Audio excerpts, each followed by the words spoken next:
कौन ब्रह्मा का पिता है, कौन विष्णु की मां, शंकर का दादा कौन है, हमको दे बता। ये जानने के लिए कृपया सुनिए। जगत गुरु तत्वदर्शी संत रामपाल जी महाराज के अमृत वचन सर्व पवित्र धर्मों के पवित्र शास्त्रों के आधार पर। सूक्ष्म वेद कह रहा है कि नाम उठत नाम बैठत नाम सोत जागवे, नाम खाते नाम पीते नाम सेती लागवे। जब भी दाव लगे जब 5-4 सिमरण कर जा, और एक श्वास उस श्वास के सिमरण का यानी एक सतनाम का विधिवत साधना करने से बहुत कीमत है। सतनाम पालड़ रंगोरी हो, तराजू के एक पलड़े में सतनाम का एक सिमरण रख दे और 14 लोग चढ़ावे राम रंगोरी हो, और 3 लोक ये पृथ्वी और स्वर्ग और पाताल लोक पास्यंग धरे रंगोरी हो, और तो ना तुला तुलाया राम रंगोरी हो। एक दिन में 500-400 जोटे मार दिए इस एक सांस के सिमरण के, बन गए ना सेठ तुम तक। लेकिन हम क्या करते रहते हैं, हमारे साथ घने पचड़े हैं। जैसे परिवार ने सारे नाम लिया नहीं, कोई उनके ऊपर आपत्ति आती दिखती है, हम 100 अर्ज करते हैं अंदर अंदर से, तो उनको भी सहारा मिलता है आपकी इस कमाई से। तो इसका तो सही तरीका ये है कि पूरा परिवार नाम ले ले, और रिश्तेदारों तो भी आ जाए शरण में, फिर किसी की दुआ करने की जरूरत ना पड़ा उन्हें। हमारी कमाई सुरक्षित और वो भी सुखी, क्योंकि भगवान उनको भी साथ देगा। तो प्रथम तो ये विश्वास हो कि ये दास जो शब्द वचन बोल रहा है ये अपना नहीं बोल रहा, ये तो परमेश्वर के वचन हैं। उन्होंने जो 600 वर्ष पहले बोले थे, दास तो एज ए टेप रिकॉर्डर, उनको याद करके आपको आदेश दे रहा हूं कि भगवान का ये आदेश है। मानोगे तो सफल होगा, क्योंकि भगवान का विधान है, वो यूजलेस नहीं हो सकता, उनका एक वचन भी व्यर्थ नहीं हो सकता। तो ये आपका कद समझ में आओगा, कितने दिन में आपके समझ में आएगी कहानी, उस दिन का इंतजार है। और उस समझ को मैं लाने के लिए इतने प्रयत्न किए जा रहे हैं, इतने सद्गुण दिखाए जा रहे हैं आप जी को। तो पुण्यात्मा परमात्मा का पाना सबसे आसान है, मोक्ष तो बहुत ही आसान है, ये सत्कर मान लेना। कोई बात है कोई ना, यो ज्ञान ऐसा आपके समझ में आ जाओगा कि हमने मृत्यु तो अपनी होएगी यहाँ से, ये तो डेफिनेट है। चाहे हम राजी रहें चाहे नाराज रहें, रोएं या कैसे करें, मरना अवश्य है। लेकिन उससे पहले हम इतना भजन करें, और मरते समय एक फार्मूला हमारे ने बताया, जहाँ आशा तहाँ बादशा होई, और मन कर्म वचन सुमरियो सोई। यदि आपने बालकों में, अपनी संपत्ति में, पत्नी में, पति में किसी प्रकार की आस्था, भाई बहन रिश्तेदार मित्र सहेली सखी में अगर आपकी आस्था रहेगी तो आप नहीं जा सकते सतलोक, चाहे कितनी भक्ति कर रखिए। तो अंत समय में हमारी आस्था मरे, जब न्यू डर लग गया भगवान, फिर जब जन्म हो गया तो ये प्रोसीजर फिर शुरू। जन्म हुआ, शिक्षा ग्रहण करी, नौकरी ना मिली तो मजदूरी करी, संतान शादी होगी, विवाह हुआ, संतान हुई, कुछ मर गई कुछ बच गई, टक्कर मारी, सारा दिन खाओ और पाओ, तो धंधा करो पढ़ो सो जाओ, फिर जन्म फिर पढ़ो सो, ये जो कोई प्रोसीजर है, ये कोई जीवन है। फिर मृत्यु का पल पल में डर। तो इस बखेड़े को याद रखे, कोट जन्म तन भरमत हो गए, कुछ नहीं हाथ लगा रे, कुकर सुकर खरब्या और एक कौआ हंस बगारे। ये एक फर्म, ये कैसा ज्ञान है परमात्मा का, कति लास्ट में आपका बहुत काम आओगा। तो मरते समय कति भूल जा सब क्या है नहीं, और सतलोक की सुरती ला दे। ऊपर तो नहीं, बनावटी नहीं, अंदर की कसक बनाओगी। जैसे बालक का कसक हो जाए अगर कहीं जाने की, वो इतनी उमंग हो जाती है कहीं और मन नहीं जाता, फिर सीधा टारगेट वही होता है। ऐसा हो जाएगा लास्ट में, कमाई आपकी खूब हो जाएगी, पर इसको बर्बाद ना करना, व्यर्थ ना होने देना, किसी को आशीर्वाद नहीं देना, शरण नहीं छुआना, और अपनी मर्यादा में, क्योंकि इससे हमारी कमाई समाप्त होती है। ये बचाओ, इसलिए फार्मूले आपने याद रखने। इसलिए आपको बुलाया जाता है कि प्रत्येक सत्संग में आपको इस भगवान के रंग में रंग दिया जावे। इसमें कुछ बहुत से फाउल पॉइंट भी वर्णन किए जाते हैं, और बहुत सी नई नई वस्तुएं प्रत्येक सत्संग में कोई ना कोई नई अवश्य आप तक पहुंचती है। तो इसलिए इस अंतिम सांस तक ये ज्ञान यज्ञ भी आपने बराबर रखना पड़ेगा, सत्संग में आना पड़ेगा, दर्शनार्थ आना पड़ेगा। क्योंकि जब तक हम मरीज हैं डॉक्टर के संपर्क में रहना पड़ेगा। और हम मरीज हैं इस हॉस्पिटल में, हम यहाँ पर इस काल के हॉस्पिटल में, काल के हम इस पृथ्वी लोक में जब तक हमारा जीवन है हम मरीज हैं। और इस ट्रीटमेंट से आपका जन्म मृत्यु का रोग नाश होगा। और अंतिम सांस तक जब तक रोग मुक्त नहीं हो जाते ये औषधि खानी ही पड़ेगी। राम नाम रटते रहो जब तक घट में प्राण, और कदे त दीन दयाल के भनक पड़ेगी कान। अंतिम सांस तक सिमरण करना है। यही गीता जी अध्याय नंबर 8 के श्लोक नंबर 13 में कहा कि ओम इति एक अक्षरम ब्रह्म व्यवहारण माम अनुस्मरण ये प्रयाति तजन दे हम सयाति परमाम गति। अंत समय में भी इसका सिमरण करता हो जाता है तो ब्रह्मलोक में चला जाता है। और उस परमेश्वर का गीता जी अध्याय नंबर 8 के श्लोक नंबर 7 और 5 में तो गीता ज्ञानदाता कहता है मेरा सुमरण कर मुझे प्राप्त होगा। गीता जी अध्याय नंबर 8 के श्लोक नंबर 8, 9, 10 में कहता अर्जुन जो उस परमेश्वर की परम अक्षर ब्रह्म की भक्ति साधना करता उस 3 मंत्र के जाप से, तो अंत समय में भक्ति की शक्ति से और उसी को प्राप्त हो जाता है। जहाँ आशा तहाँ बासा हुई और मन कर्म वचन सुमरियो सोई। तो फिर हम इस भक्ति की शक्ति भी हमारे को साथ देगी। उसमें परमात्मा ऐसी व्यवस्था बनाएगा आपकी कि आपका कुछ भी याद नहीं आने देगा और ज्ञान आपके साथ होगा। तो ऐसे परमात्मा पाना सतलोक जाना बहुत आसान है, पर मर्यादा निभाना ये कठिन है। क्योंकि मर्यादा वो है जो हमने ना करनी चाहिए थी। बीड़ी शराब मांस तम्बाकू खाना ये मनुष्य का आहार नहीं, ये तो राक्षसों का आहार है। और फिर रिश्वत लेना, बुरी नज़र रखना, ये तो वैसे सब आदमी का वैसे ही कार्य नहीं होता। तो ये मर्यादा क्या, फिर आन उपासना नहीं करनी। आपको ज्ञान हो जाएगा कि देवी देवताओं की पूजा नहीं करनी हमने। अब हम देवी देवताओं की पूजा करते हैं और उनकी पूजा से हम क्या प्राप्ति कर रहे हैं? भूत बन गए, पितर बन गए हैं, 84 लाख योनियों में धक्के खा रहे हैं। और हमारा समाज इन्हीं पूजाओं पर इतना आरूढ़ है कि कोई ये कह दे कि देवी देवताओं की पूजा नहीं करनी, सुन कविराज जी को ना मुँह च डालेंगे, चल यो अच्छा आया, देवी देवताओं की पूजा भी नहीं करने देता। जबकि हमारे सदग्रंथ भी मना करते हैं। अभी आपके समक्ष प्रमाण देंगे कुछ एक। तो पहले हम ये दिखाना चाह रहे थे कि ब्रह्मा विष्णु महेश की स्थिति क्या है। ये नासवान है और इनको हम अजरो अमर मान रहे थे। देखिए श्रीमद् देवी भागवत गीता प्रेस गोरखपुर से प्रकाशित है, सचित्र मोटा टाइप, केवल हिंदी। ये कहाँ कौन है इसका प्रकाशक? इसके संपादक हैं हनुमान प्रसाद पोदार, चिमन लाल गोस्वामी।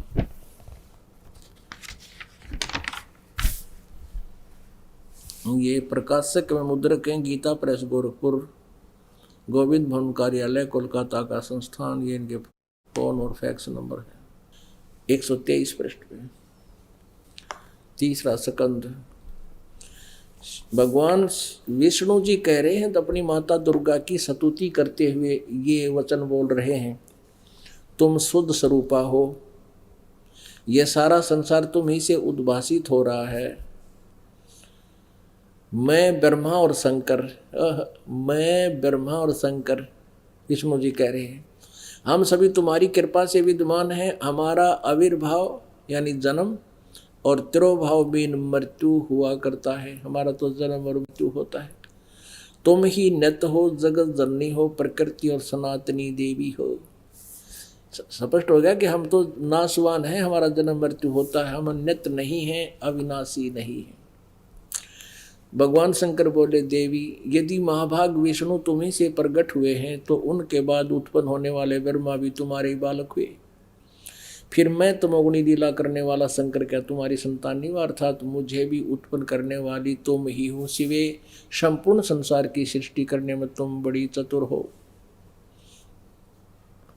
इस संसार की सृष्टि स्थिति और संहार में तुम्हारे गुण सदा समर्थ हैं। उन्हीं तीनों गुणों से उत्पन्न हम रजगुण ब्रह्मा, सतगुण विष्णु, तम गुण शिव जी, यानी ब्रह्मा विष्णु एवं शंकर नियमानुसार कार्य में तत्पर रहते हैं। पुण्यात्मा, ये स्पष्ट हो गया कि ब्रह्मा विष्णु महेश नाशवान है, अजरो अमर नहीं है, दुर्गा इनकी माता है। और ये भी स्पष्ट हो गया कि रजगुण ब्रह्मा, सतगुण विष्णु, तम गुण शिव जी। साथ में ये भी स्पष्ट हुआ कि केवल ये नियमित कार्य ही कर सकते हैं, आपके भाग्य की रेखा में परिवर्तन नहीं कर सकते। आपके भाग्य में दुख है तो दुख ही आपको प्राप्त होगा इनकी साधना से। आपका वो संस्कार पाप कर्म नहीं कट सकता, नाश नहीं हो सकता। वो केवल पूर्ण परम अक्षर ब्रह्म की सत साधना से, पूर्ण संशय प्राप्त करके साधना करने से वो पाप नाश हो जाते हैं। अब आपको दिखाते हैं शिव पुराण में ब्रह्मा विष्णु और शिव जी का पिता कौन है। ये काल रूप सदाशिव रूपी काल रूपी ब्रह्म, और माता इनकी दुर्गा है। ये स्पष्ट है। ये देखिएगा श्री शिव पुराण। प्रकाशक एवं मुद्रक हैं गीता प्रेस गोरखपुर, गोविंद भवन कार्यालय कोलकाता का संस्थान। ये के फोन और फैक्स नंबर है।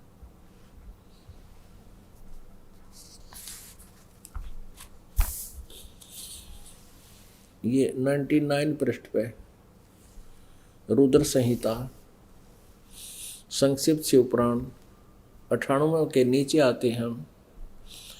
अपने पुत्र नारद की यह बात सुनकर लोक पिता में ब्रह्मा वहाँ इस प्रकार बोले। ये 5वां अध्याय समाप्त हुआ, यहाँ 6ठा प्रारंभ होता है। ब्रह्मा जी ने कहा कि ब्रह्मन देव शिरोमणे, तुम सदा समस्त जगत के उपकार में ही लगे रहते हो। तुमने लोगों के हित की कामना से बहुत उत्तम बात पूछी है। जिस समय समस्त चराचर जगत नष्ट हो गया था, सर्वत्र केवल अंधकार ही अंधकार था। न सूर्य दिखाई देते थे, न चंद्रमा, अन्य ग्रहों और नक्षत्रों का भी पता नहीं था। न दिन होता था न रात। अग्नि, वायु, पृथ्वी वायु और जल की भी सत्ता नहीं थी। उस समय तत्सद ब्रह्म, तत्सद माने सत्य, ब्रह्म माने परमात्मा, वह है अविनाशी परमात्मा। इस श्रुति में जो सत्य सुना जाता है एकमात्र वही शेष था, वो अमर पुरुष ही शेष था। अब ये जो ज्ञान ब्रह्मा जी बोल रहे हैं अपने पुत्र नारद जी को, इनको परमेश्वर कबीर देव जी ने आकर इनको ज्ञान दिया था, लेकिन काल ने इनको भ्रमित कर दिया और इन्होंने कुछ तो परमेश्वर कबीर देव जी का सुना हुआ ज्ञान और कुछ अपना अनुभव और काल प्रेरणा से जो कुछ भी इन्हें ग्रहण किया, उसका ये मिला जुला सा जोड़ जुगाड़ सुना रहा है अपने पुत्र को। अब देखना 100 पृष्ठ पे, ये 100 पृष्ठ पे अब ये 6ठा अध्याय चल रहा है। जिस परब्रह्म के विषय में ज्ञान और अज्ञान से पूर्ण उक्तियों द्वारा इस प्रकार विकल्प किए जाते हैं, उसने कुछ काल के बाद, कुछ समय के उपरांत द्वितीय की इच्छा प्रकट की। उसके भीतर एक से अनेक होने का संकल्प उदित हुआ। तब उस निराकार परमात्मा ने अपनी लीला शक्ति से अपने लिए मूर्ति, अब निराकार मानते ये, कहते उसने फिर अपना साकार बनाया, मूर्ति बनाई, साकार कल्पना की। और जो मूर्ति रहित परम ब्रह्म है उसकी मूर्ति ये भगवान सदाशिव है। अर्वाचीन और प्राचीन विद्वान उन्हीं को ईश्वर कहते हैं। उस समय एकाकी रहकर स्वेच्छा अनुसार विहार करने वाले उन सदाशिव ने अपने विग्रह से स्वयं ही एक स्वरूप भूता शक्ति की सृष्टि की, जो उनके अपने श्रीअंग से कभी अलग होने वाली नहीं थी। अब परमात्मा ने इस काल के पेट से दुर्गा निकाली थी। अब वो कुछ सुना सुना मिलता जुलता ज्ञान युग ब्रह्मा बता रहा है। उस पराशक्ति को प्रधान प्रकृति गुणवती माया बुद्धि तत्व की जननी तथा विकार रहित बताया गया है। वह शक्ति अंबिका कही गई है। उसको प्रकृति, दुर्गा की डेफिनेशन है ये, उसको प्रकृति सर्वेश्वरी और त्रिदेव जननी, ब्रह्मा विष्णु महेश की माता त्रिदेव जननी, नित्य और मूल कारण भी कहते हैं। सदाशिव द्वारा प्रकट की गई उस शक्ति की 8 भुजाएं हैं। काल के पेट से मालिक ने निकाली थी परमेश्वर कबीर देव जी ने, या दुर्गा व अष्टंगी दुर्गा है। नाना प्रकार के आभूषण उसके श्री अंगों की शोभा बढ़ाते हैं। वह देवी नाना प्रकार की गतियों से संपन्न है और अनेक प्रकार के अस्त्र शस्त्र धारण करती है। स्पष्ट हो गया दुर्गा के विषय में जानकारी है। एकाएकिनी होकर भी वह माया संयोग वसात अनेक हो जाती है, क्योंकि सावित्री, लक्ष्मी और पार्वती भी इसी ने अपने अनेक रूप, अलग रूप धारण किए, अनेक होगी, जो इनसे ब्रह्मा विष्णु महेश से शादी की इसने। वे जो सदाशिव हैं उन्हें परम पुरुष, ईश्वर, शिव, शंभु और महेश्वर भी कहते हैं। इस काल की डेफिनेशन बताई है यार। अब 101 पृष्ठ पे रुद्र संहिता। अब काल रूपी ब्रह्म, सदाशिव, महेश्वर भी कहते हैं, वे अपने सारे अंगों में भस्म रमाए रहते हैं। उन काल रूपी ब्रह्म ने एक ही समय शक्ति के साथ, ये नाथ नहीं है, साथ शिवलोक नामक क्षेत्र का निर्माण किया था।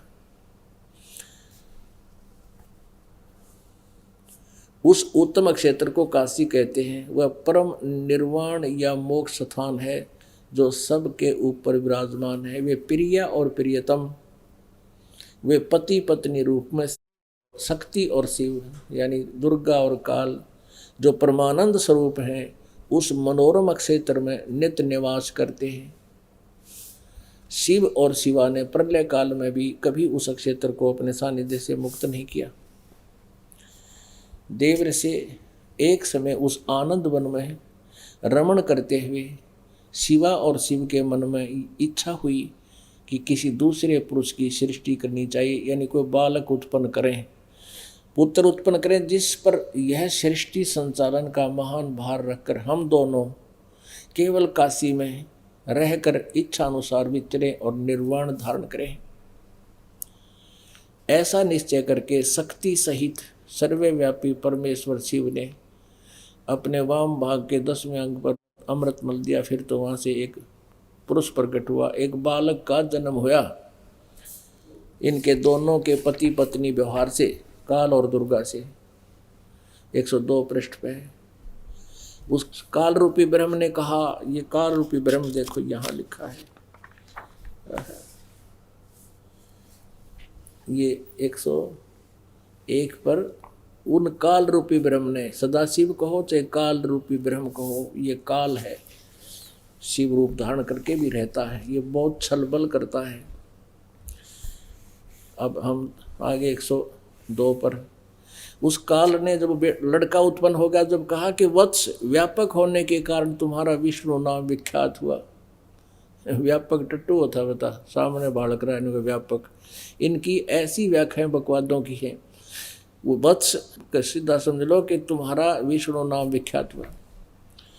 और 103 पृष्ठ पे ब्रह्मा, यहाँ तो ये 6ठा अध्याय समाप्त हो गया। 7वें में ब्रह्मा जी कहते हैं देव से, तत्पश्चात कल्याणकारी परमेश्वर शाम सदाशिव ने पूर्ववत प्रयत्न करके अपने दाहिने अंग से मुझे उत्पन्न किया, मुझे अपने दाहिने अंग से उत्पन्न किया, जैसे पति पत्नी व्यवहार से जैसे विष्णु उत्पन्न किया था ऐसे मुझे उत्पन्न किया।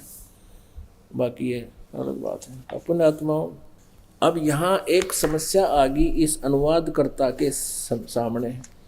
इसने सोचा कि भाई शिव से शिव की उत्पत्ति कैसे लिखूं, लेकिन बिना ज्ञान के तो ऐसे ही कहीं ना कहीं फिर उलझ जाता है प्राणी। अब देखो 9वां अध्याय में यही रुद्र संहिता, ये देखिएगा वही संक्षिप्त शिवपुराण 110 पृष्ठ पे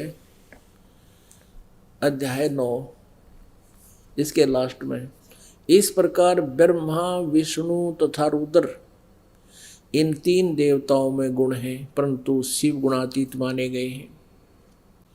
ब्रह्मा, विष्णु और इसको महेश समझो, काल का पुत्र, तमोगुण, और इनमें तो गुण है रजगुण ब्रह्मा, सदगुण विष्णु, तमगुण शिव, शिव जी महेश कहो, और तीनों देवताओं में गुण है, परंतु वो काल रूपी ब्रह्म इनसे न्यारा है, गुणातीत माना गया है, इन गुणों से न्यारा है, ब्रह्मा विष्णु महेश से अलग है।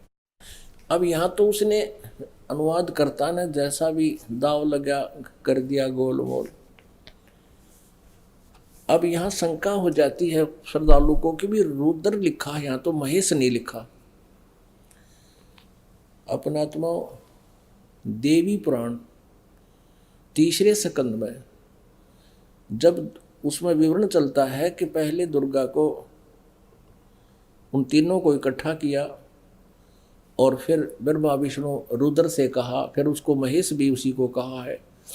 अब ये क्या है कि इस काल ने 11 रुद्र उत्पन्न किए और उनका मुखिया बना रखा है ये अपना पुत्र तमोगुण शिव, और उसके अंतर्गत उन 10 का एक मुखिया और रुद्र बना रखा है, लेकिन वो अंडर कंट्रोल है शिव के ही, इस काल के पुत्र के। और ये काल रूपी ब्रह्म ये इन सभी का पिता है। ये देखिएगा, एक समय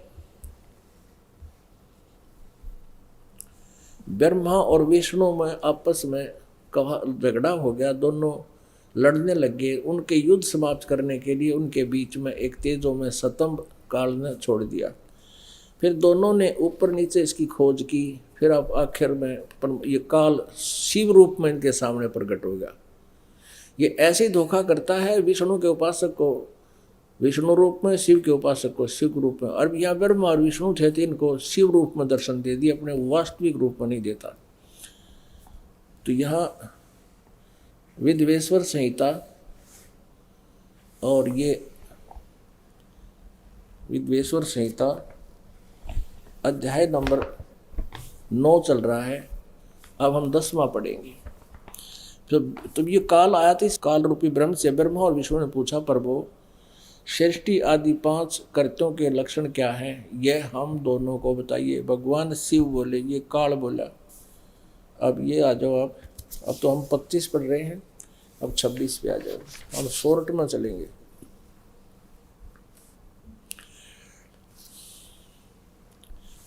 ये काल बोला, काल रूपी ब्रह्म बोला, सदाशिव बोला, पुत्रों तुम दोनों ने तपस्या करके प्रसन्न हुए मुझ परमेश्वर से सृष्टि और सतिथि नामक 2 कृत प्राप्त किए। ये दोनों तुम्हें बहुत प्रिय हैं। इसी प्रकार मेरी विभूति रूप रुद्र और महेश्वर में 2 अन्य उत्तम कृत्य संहार और द्रोभाव मुझसे प्राप्त किए, परंतु 5वां अनुग्रह नामक कृत्य दूसरा कोई नहीं पा सकता। अपनात्मा यहाँ देखो, ये पुत्र तो 2 तो हो गए, ब्रह्मा और विष्णु, रुद्र और महेश्वर ये 4 हो गए। ये महेश जो है ये काल का पुत्र है, इसके अंतर्गत ये रुद्र है। ये 11 रुद्रों के ऊपर एक रुद्र है और ये यही इसका कंट्रोलर है। ये दोनों के दोनों ये खुद कंट्रोल कर रहा है, लेकिन ये 11वां रुद्र भी इसके अंतर्गत है। तो अब यहाँ ये 3, ये ब्रह्मा विष्णु और यो महेश, ये तो आम प्रसिद्ध हैं। और ये बोल रहा है कि ये इनसे अलग है 5वां, वो काल है। इति सिद्धम कि ब्रह्मा विष्णु महेश का पिता सदा सशिव रूपी काल है। और इसी ने गीता बोली थी श्री कृष्ण में प्रवेश करके। ये देखिएगा, मैंने ये प्रश्न नंबर 26 पे है, संक्षिप्त शिवपुराण विद्वेश्वर संहिता। अब यो काल कहता है कि मैंने पूर्व काल में अपने स्वरूप भूत मंत्र का उपदेश किया है, जो ओंकार रूप में प्रसिद्ध है। वह मंगलकारी मंत्र है। सबसे पहले मेरे मुख से ओंकार यानी ओम प्रकट हुआ, जो मेरे स्वरूप का बोध कराने वाला है। ओंकार वाचक है, मैं वाच्य हूँ। यह मंत्र मेरा स्वरूप ही है। प्रतिदिन ओंकार का निरंतर स्मरण करने से मेरा ही सदा स्मरण होता है। मेरे उत्तरवर्ती मुख से अकार, पश्चिम मुख से उकार, दक्षिण मुख से मकार, ए उ मैं से ये ओम बना, और पूर्ववर्ती मुख से बिंदु तथा मध्यवर्ती मुख से नाद का प्राकाट्य हुआ। इस प्रकार 5 एवं से युक्त ओंकार का विस्तार हुआ।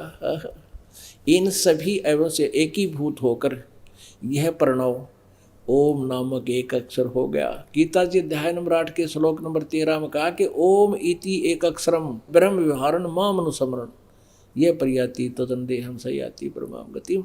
मेरा एक ओम अक्षर है, नथिंग एल्स। और यहाँ भी ये करा कि मेरा ये ओम मंत्र है। यहाँ देखो ये नकलियों ने क्या कर दिया, ओम नमः शिवाय बना दिया कि ये 5 अक्षर मंत्र हो गया। अरे ये कहने लग रहा है, ये स्पष्ट कह रहा है कि ये मेरा इस प्रकार ये 5 अवयव से युक्त ओंकार का विस्तार हुआ। इन सभी अवयवों से एकीभूत होकर वह परवण ओम नामक एक अक्षर हो गया। और इसने क्या कर रखा है यहाँ पर, 5 मंत्र से ओम नमः शिवाय हो गया। ये जो फीका लिख रखा है ना, ये इसका अपना सोच है, ये ओरिजिनल शिव पुराण में संस्कृत में नहीं है। तो यहाँ इन्होंने ये बात बिगाड़ दी। अब आम आदमी ओम नमः शिवाय करने लग गया। ओम को किसी अक्षर के आगे ला के कभी नहीं जपना चाहिए, इसकी वैसे भी वैल्यू कम हो जाती है। तो अकेला जपन का है विधिवत।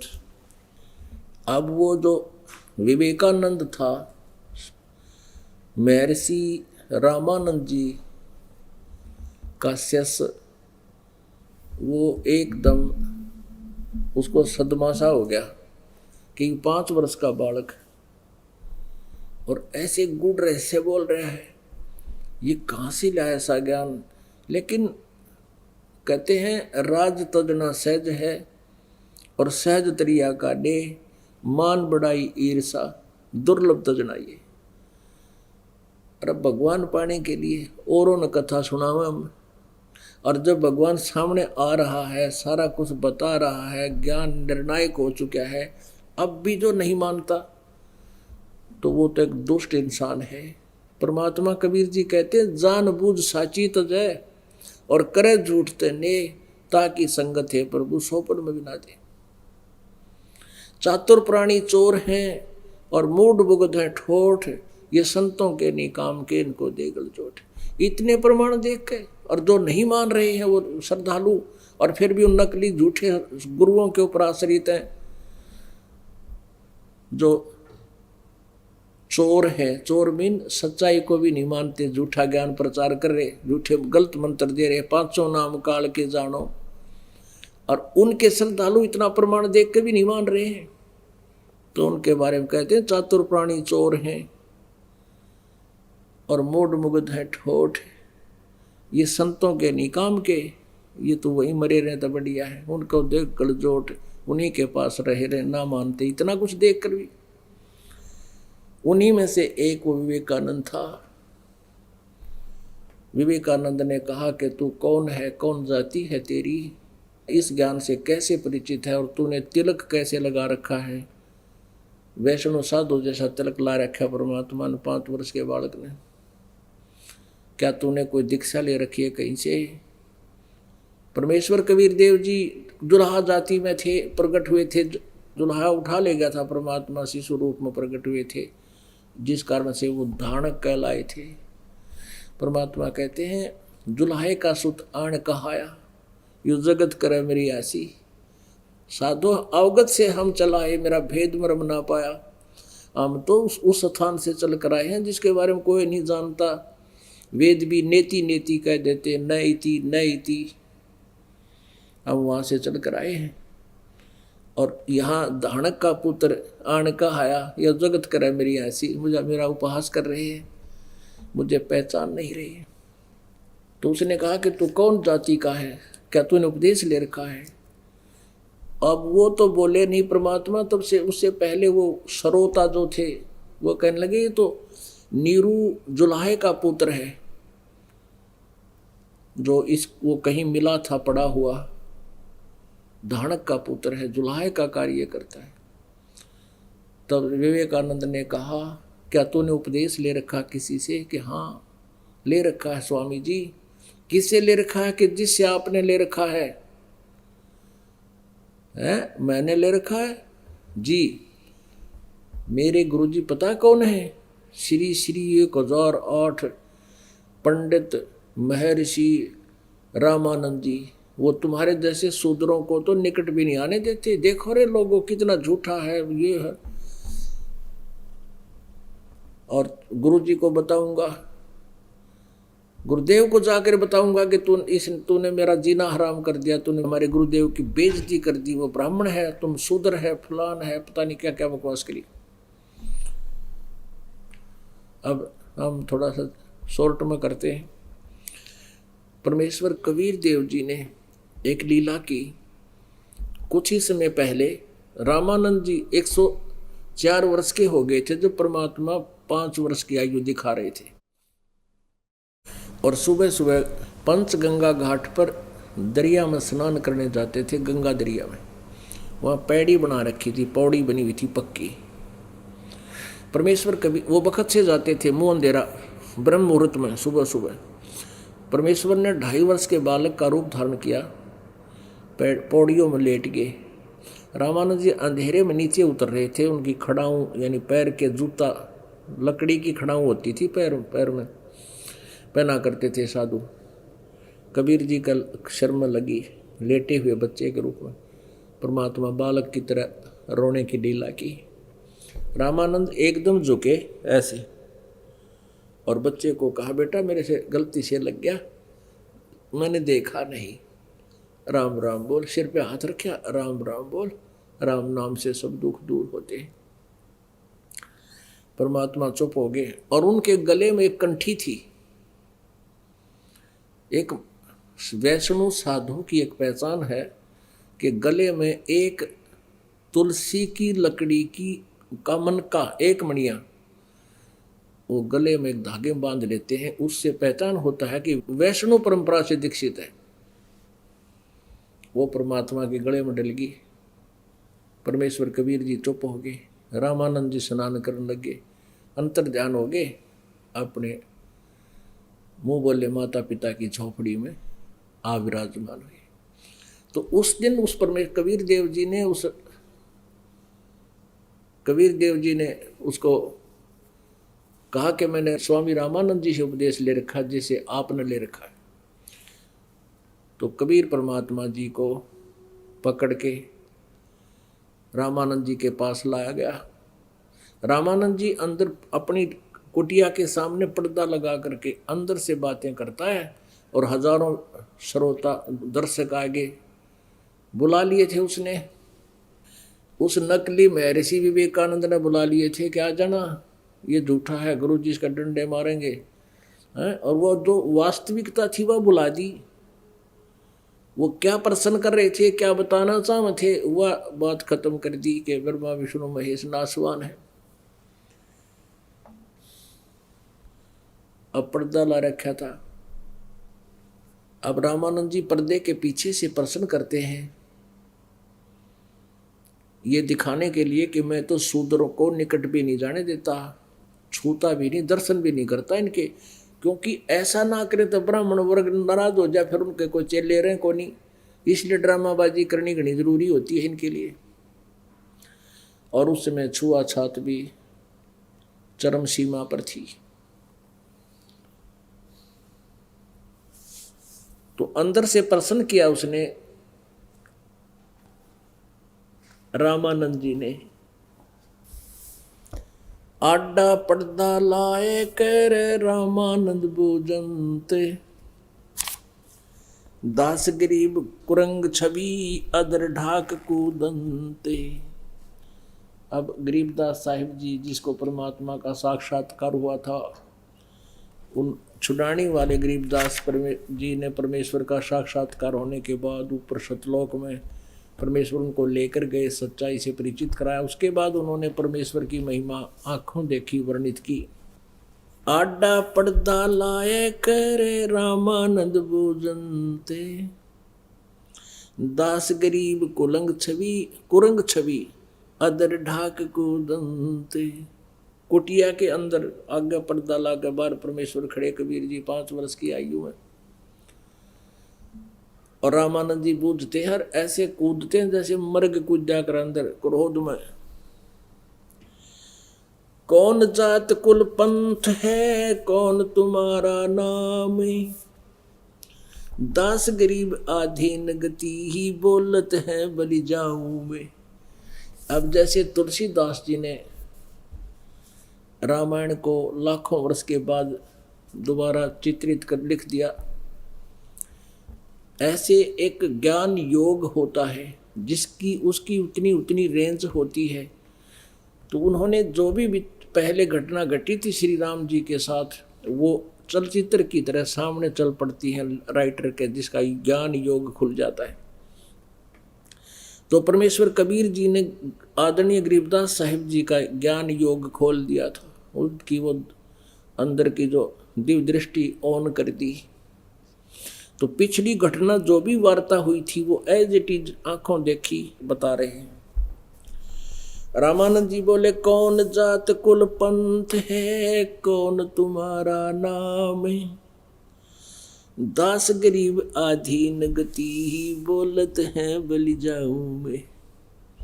गरीबदास जी कहते हैं जैसे परमात्मा होके और एक गुरु शिष्य की भूमिका निभाते हुए, और कहते इतना अधीन होकर बोलते हैं कि बलिहारी जाऊं उस परमात्मा की इस लीला पर। गरीबदास जी कहते हैं, और फिर ऐसे अधीन होकर भी नम्र भाव से परमात्मा कबीर जी कहते हैं, जात हमारी जगत गुरु परमेश्वर है पंथ, कह कबीर लिखत पड़े मेरा नाम निरंजन कंत। कि जात हमारी जगत गुरु, मैं सारी सृष्टि को ज्ञान देता हूँ, मेरे अतिरिक्त किसी के पास यथार्थ ज्ञान नहीं है। और यही वेद बताते हैं कि वो परमात्मा सतलोक के तीसरे धाम से चलकर आता है और यथार्थ ज्ञान प्रदान करता है। अब जब परमेश्वर ने अपने आप को कहा कि मैं ही परमात्मा हूँ, नाम निरंजन कंत, निरंजन ये काल से को निरंजन मानते हैं, और जात हमारी जगत गुरु, परमेश्वर है पंथ, एक ईश ये ब्रह्म है, ईश्वर ये परब्रह्म है, ईश ये ब्रह्म है, इसको अक्षर पुरुष भी कहते हैं, ईश्वर ये परब्रह्म है, इसको अक्षर पुरुष भी कहते हैं, और परमेश्वर ये परम अक्षर ब्रह्म है, ये सत्य पुरुष है, कबीर जी है। तो क्या कहते हैं, जात हमारी जगत गुरु और परमेश्वर है पंथ। जैसे कोई तो विष्णु पंथ से है, विष्णु जी का उपासक है तो उसका विष्णु पंथ, और कोई ब्रह्म तक का साधक है उसका ब्रह्म पंथ, ईश की पूजा करता है यानी ब्रह्म की, तो उसका वही मार्ग है। तो कहते हैं मेरा परमेश्वर है पंथ, मैं उस परमेश्वर परमात्मा पूर्ण ब्रह्म वाला मार्ग है हमारा। अब रामानंद जी बड़ा दुखी हुआ कि परमात्मा तो निराकार है और ये अपने आप को भगवान बता रहा है। रे बालक सुन दुर्बुद्धि घटमट तन आकारे, दास गरीब दर्द लग्या हो बोले सिरजनहारे। अब गरीबदास जी कहते हैं परमेश्वर ने जब अपने आप को परमेश्वर कह दिया, मैं परमेश्वर हूँ, परमात्मा हूँ, रामानंद जी का दर्द हो गया इस बात का। ने बोला रे बालक सुन दुर्बुद्धि, तेरा घटमट तन आकार, तू साकार दिखाई देता है, तेरा शरीर है, तू भगवान कैसे कहता हो, तो निराकार है और विष्णु का उपासक। हमने सभी ने ऐसे ही एक कुएं का पानी पी रखा था पहले, हमारा मोतिया बंद हो रहा था सभी के अज्ञान रूपी। कहते हैं दास गरीब, गरीबदास जी कह रहे हैं उसको दुख हुआ इस बात का जब परमेश्वर ने अपने आप को सृजनहार बताया। और कैसी घटिया बातें की रामानंद जी ने, तुम मोमिन के पालवा तेरा जुल्हे के घर बासे, दास गरीब अज्ञान गति एता दृढ़ विश्वास है, मान बड़ाई छोड़ करे बोलो बालक बहन, बहन माने वचन, दास गरीब अदम मुखी एता तुम गट फैन। रामानंद जी यूँ क्या कर ना, तुम मोमन के पालवा, तुम एक मुसलमान के घर तेरा परवरिश हुई और तू अपने आप को भगवान कहता, यानी इतने निम्न सत्र की बातों पे आ गया रामानंद।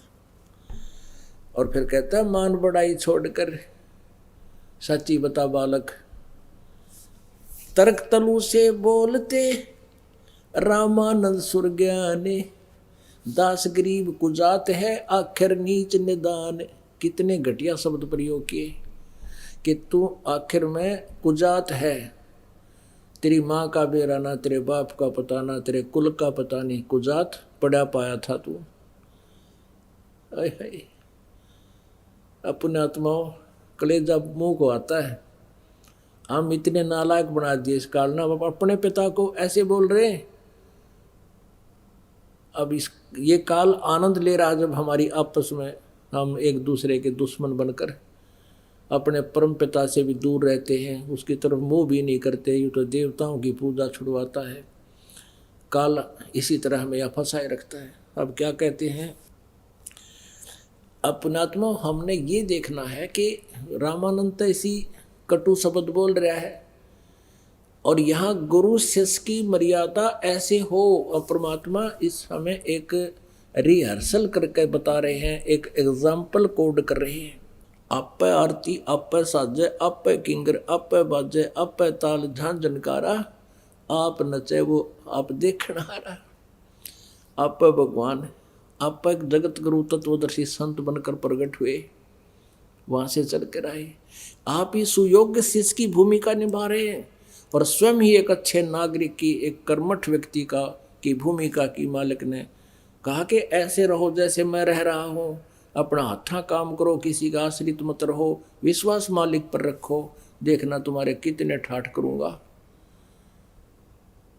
वो परमात्मा सारी सृष्टि को आहार देने वाला और स्वयं कपड़ा बुनकर यहाँ रोजगार अपना गुजारा करके दिखा रहा था हमारे लिए, ताकि हम भूल जाएं कोठी और बंगला ने, हम ना चाहें इन बकवादों को, अपना टाइम पास करें, भक्ति करें, पीछा छुड़वाओं, सतलोक चलें जहाँ हमारे महल खाली पड़े हैं। और उनका तो वर्णन नहीं क्या साथ जा सकता, जिन अच्छे स्थानों को तुम छोड़कर यहाँ आ गए हो। अब क्या बोलते हैं, मैं के बदन खुलासे करे सुन स्वामी परवीन, दास गरीब मनी मरे मैं आजिज आधीन। कति हाथ जोड़कर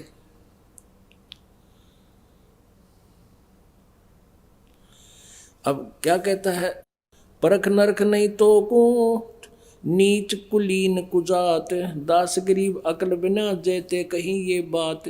अब रामानंद जी तो ऐसी कटु बातें कह रहा है, परमात्मा क्या बोले, विनम्र होकर के, जैसे कहते हैं गुरु जी के सामने शिष्य का कैसा बर्ताव हो, बहुत विनम्र भाव से क्या क्या कहते हैं, मैं के बदन खुलासे कह रे सुन स्वामी परवीन, दास गरीब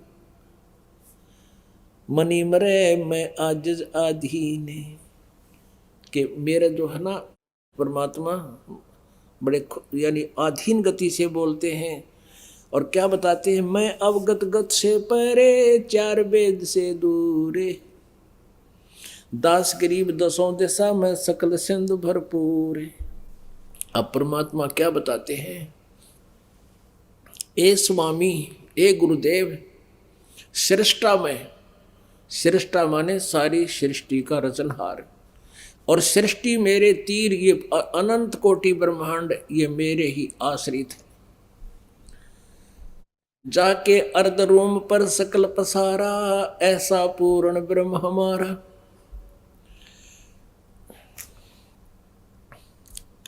मैं अवगत, गत से परे, मैं अविगत हूं, जिसकी गति तुम नहीं जानते, और चारों वेद भी ये कहते हैं उसके बारे में। किसी तत्वदर्शी संत से पूछो, मैं वो भगवान हूँ, कबीर भगवान कहते हैं। मैं अवगत गत से परे, चार वेद से दूरे,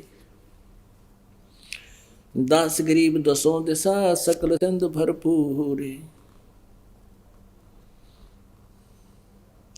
सकल सिंध भरपूरे हूँ खालिक हमरा नाम, दास गरीब अजात हूँ तै जो कहा बलि जाऊँ मैं। अब परमात्मा कहते हैं रामानंद जी को कि मैं सर्व यानी सकल सिंध भरपूर हूँ, मेरी प्रभुता सभी ब्रह्मांडों पर है और मेरा कोई जात नहीं है। फिर भी आपने मुझे जो कहा कुजात कहा, मुझे सिरोधार्य है, क्योंकि आप मेरे गुरुदेव हैं। जात पात मेरे नहीं, बस्ती है बिन थाम। दास गरीब अनिन गति ही, तन मेरा बिन चाम। मेरा शरीर आप जैसे 5 तत्व का नहीं है। शरीर तो है, आपको दिख रहा है मेरा, लेकिन मैं विदेही हूँ। विधेयी का अर्थ है कि जो तेरे वाला शरीर हमारा नहीं है, 5 तत्वों से बना नहीं है। इसी प्रकार यजुर्वेद अध्याय नंबर 40 के मंत्र 8 में कहा कि वो कबीर मनीषी सप्रियागात शुक्रम अकायम अवर्णम असनाविरम, वो परिभू स्वयंभू व्यवधाता शाश्वती भय शुक्रम अकायम असनाविरम। अब देखो, अकायम शब्द पर्याप्त था यदि भगवान निराकार होता तो। शुक्रम अकायम यानी उसका जो परमात्मा का शरीर माता पिता के योग से बना हुआ नहीं है, और नाड़ी आदि जोड़ जुगाड़ से रहित है। वो स्वयंभू है, नहीं तो स्वयंभू शब्द नहीं होता उस मंत्र के अंदर, अगर केवल अकायम कहकर छोड़ देते उसको। ए स्वामी सृष्टा में सृष्टि हमारे तीरी, दास गरीब अधर बसो अवगत सत्य कबीर। अब परमात्मा कहते हैं मैं ऊपर रहता हूँ, सबसे टॉप मोस्ट प्लेस पे, सबसे ऊपर सुन शिखर में, और मैं अवगत सत्य कबीर। ऋग्वेद मंडल नंबर 9 सूक्त नंबर 86 के मंत्र नंबर 27 में कहा कि वो परमात्मा ध्युलोक के तीसरे पृष्ठ पर, तीसरे स्थान पर विराजमान है।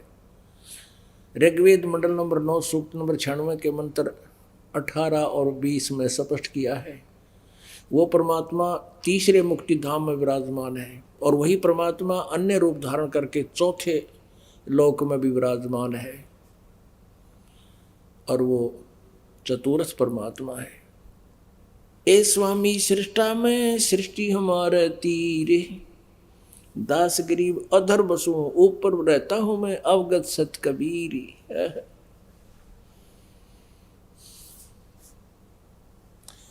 सुन रामानंद राम में मैं बावन नरसिंह, दास गरीब सर्व कला मैं ही व्यापक सर्वंग।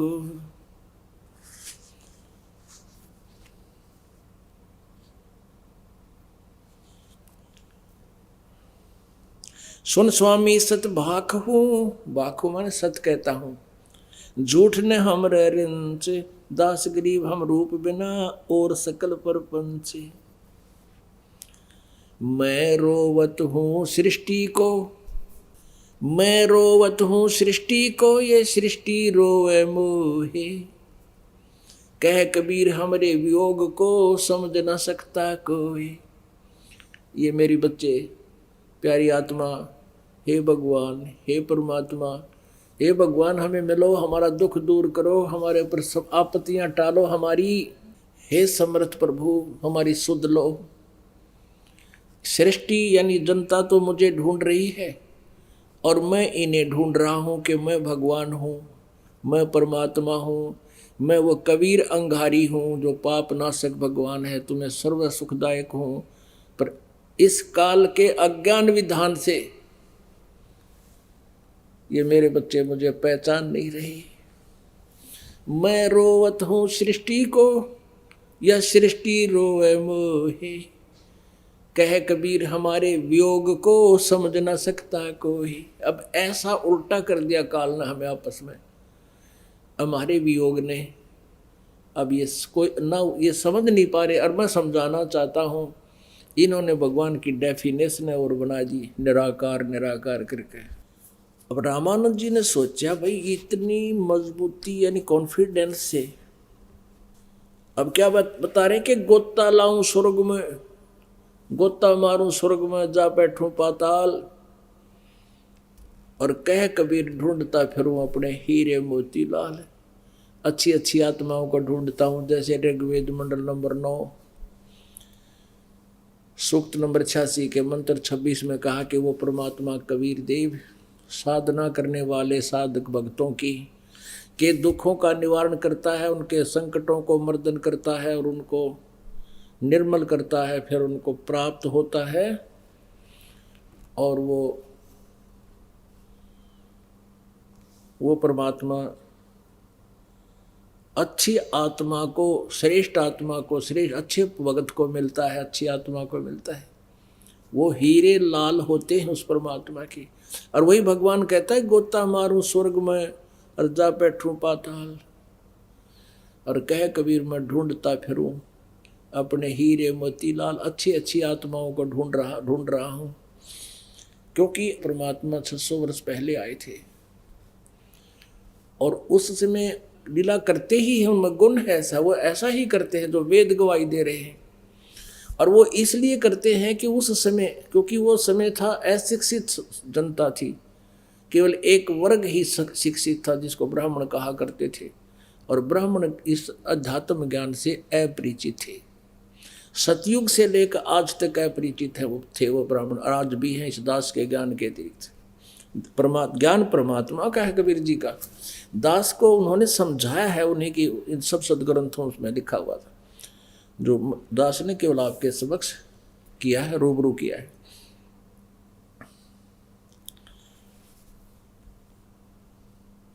तो उस समय इसलिए परमात्मा ने उन अच्छी आत्माओं को मिलकर अपने उस यथार्थ स्थान से भी परिचित कराया। फिर उन्होंने पुण्यात्माओं ने आगे गवाही दी कि कबीर इज गॉड।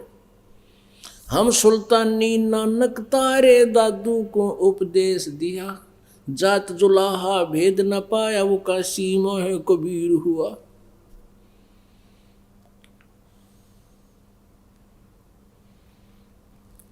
जाको कहते कबीर दुलाहा, सब गति पूर्ण अगम अगाहा। अब गरीबदास जी ने कलम तोड़ में मांगा रखी है भगवान की। अब रामानंद जी ने सोचा ये इतना कॉन्फिडेंस से बात करे है, बड़ी इसकी बातों में दम है। उसने सोचा बाद में विस्तार से जानकारी लूंगा। तो कहा कि बच्चा तू बैठ जा थोड़ी देर में, पहले अपनी पूजा कर लो। वो मानसिक पूजा करता था, जैसे सोपन होता है ना, ऐसे भगवान विष्णु की काल्पनिक मूर्ति बनाता था, फिर उनको स्नान कराता था। पहले कर्मकांड होता है ये। शालिग्राम की पूजा जैसे करते हैं, मूर्ति होती है, उसके कपड़े पहले वाले उतार देते हैं, भगवान विष्णु जी की मूर्ति के नवाते हैं अच्छे स्वच्छ पानी से, फिर वो कपड़े पहना देते हैं स्वच्छ धोए हुए, माला डाल देते हैं कंठी, और फिर मुकुट रख देते हैं ऊपर, तिलक लगा देते हैं। फिर वह पूजा, फिर उसकी आरती उतारते हैं जब सारा श्रृंगार हो ले भगवान का। उस दिन रामानंद जी ऐसे काल्पनिक, आगे पर्दा लगा हुआ है गेट पे, अंदर बैठा है और कल्पना कर रहा है, कोई मूर्ति बाहर दिखाई नहीं देती। जैसे स्वप्न में हुआ करे, नवा दिए भगवान, कपड़े परा दिए हैं, सोच कपड़े पहना दिए, तिलक लगा दिया, मुकुट रख दिया। वह कंठी गालनी भूल गया, कंठी गले में डालनी भूल गए। अब कंठी नारी दिखा, स्वप्न में जैसे होता है कि कंठी कौन भगवान के गले में, माला नहीं है। अब कर्म कांड का विधान है कि मुकुट रखने के बाद उस दिन मुकुट नहीं उतार सकते सारा दिन, और कंठी नहीं डली तो इनकम्प्लीट पूजा, इनकम्प्लीट रहेगी, लाभ मिले नहीं। रामानंद जी ने कोशिश करी मुकुट के ऊपर का डाल दूं, जैसे स्वप्न में उजागर, ऐसे वह स्वप्न में वह मुकुट में माला अड़गी, अंदर नीचे नहीं जा चुकी, नीचे नहीं जा सकी। रामानंद जी बहुत चिंतित हुए, हे भगवान आज पहली बार यह बिजली गिरी है, आज पहली बार धोखा लग गया है, मुझसे क्या गलती बन गई। यानी भगत तो फिर एक एक दिन की गिनती करता है, एक श्वास की गिनती करता है, आज मेरी कैसे पूजा खंडित होगी। हे भगवान कौन सा पाप मेरा आगे अड़ गया। परमात्मा बाहर से बोलते हैं कबीर जी कि स्वामी घुंडी खोल के तब माला गलडार, और गरीबदास इस भजन को समझ सके करतार। अब रामानंद जी को बाहर से परमात्मा की आवाज़ सुनाई दी, कबीर देव की 5 वर्ष के बालक की, कहा कि स्वामी जी इस माला की गांठ खोल ले और फिर गले में डाल के गांठ ला दे। मुकुट उतारना नहीं पड़ेगा, अपने आप की पूजा सफल हो जाएगी। अब रामानंद जी ओए होए, अब काहे की माला गाले था, काहे की गांठ लावे था। अब वो डोडी पर्दा, वो पर्दा रखा तो फेंक दिया, एकदम बाहर आया सपीड़ते। और उस धानक के पुत्र, जुलाहे के पुत्र को, शूदर के पुत्र को अपने सीने से लगा लिया। अपने आत्माओं, एक तरफ तो इतना छुआ छात थी, सामने ब्राह्मण वर्ग बैठा था और कई सैकड़ों की संख्या में, एक तरफ तो लोकलाज और एक तरफ वो गरीब निवाज। ब्राह्मण सोए जो ब्रह्म पे छाने। कहते हैं लोक लाज मर्याद जगत की, तरण जो तोड़ बगावे, जब कोई राम भगत गत पावे। अब एक तरफ तो सारा समाज, लोक लाज, ब्राह्मण कुल, इज्जत और बेइज्जती का सवाल है, और एक तरफ भगवान खड़े दीनदयाल। तो यहाँ इसका नाम है ब्राह्मण, इसका नाम है भक्त। समाज नहीं देखा। मीराबाई ने कहा था कि सत्संग में जाना मेरा ना छूटे, चाहे जड़ के मरो संसार।